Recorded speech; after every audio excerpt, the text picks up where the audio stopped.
তার কারণ হলো অনেক নামাজি নামাজ পড়া সুদ খায়, অনেক নামাজি নামাজ পড়া ঘুষ খায়, অনেক নামাজি নামাজ পড়া মা বাবারে বাদ দেয় না, মা বাবার খবর নেয় না।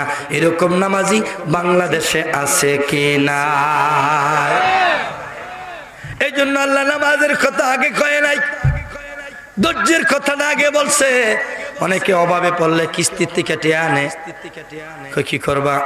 কাগজ লাভ শব্দ বালা না, এত ফতুয়া দিও না, এই ওয়াজ হুজুরা করবো, তোমার এত অজর দরকার নাই, যা টিপ দিয়া টিয়া তুলে লইয়াও গা। যেরকম ঠিক কিনা? অভাবে পড়লে মানুষ, আমার ভাইয়ারা বিভিন্ন ব্যাংকের তে লোন আনে, ব্যবসা বাড়াইতে হইব, বড় করতে হইব, বাড়িটা দোতলা এটা পাঁচতলা বানাইতে হইব। হায় হায়, বাড়ির জায়গা বাড়ি পরে থাকবে, ঘরের জায়গায় ঘর। যারা আপনার আপন জন, একদিন তারাই পরাবে কাফনের কাফর। যেরকম ঠিক না? এরে বন্ধু, এ নবীর পাগলেরা শোনেন, এই তরিকতের পাগলেরা, আমার আল্লাহ কি শোনাইলেন, কি বুঝাইলেন? আমার ভাইয়েরা, আমার বন্ধুরা, কিতাবের মধ্যে পাওয়া যায়, আমার মায়ের নবী, দয়ার নবী, উম্মতের কান্ডার আমার নবীজি।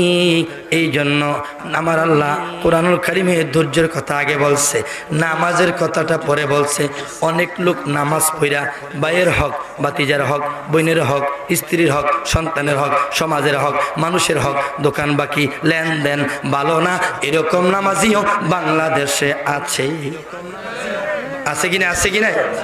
এই জন্য লেখক লেখে, হইয়ার এমন সরল সারিয়া দিলের গরল, নামাজ রোজা বান্দা কররি, থাকিলে কুসুরি পাবি না তুই মজুরি, থাকিলে কুসুরি পাবি না তুই মজুরি, অয়ল দুজক হবে তার বাড়ি।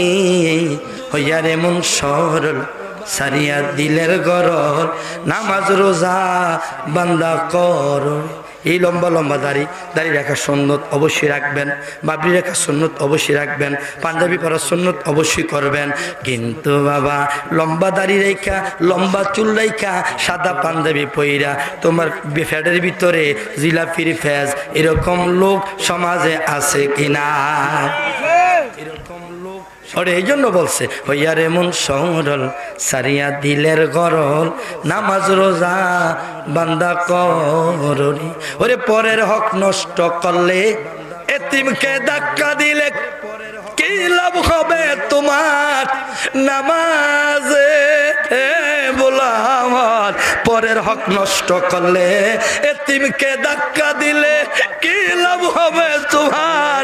নামাজে গরিব দুঃখীর অনটনে দুঃখিত না হইলে মনে, গরিব দুঃখীর অনটনে দুঃখিত না হইলে মনে, এমন নামাজ তোমার বিফলে।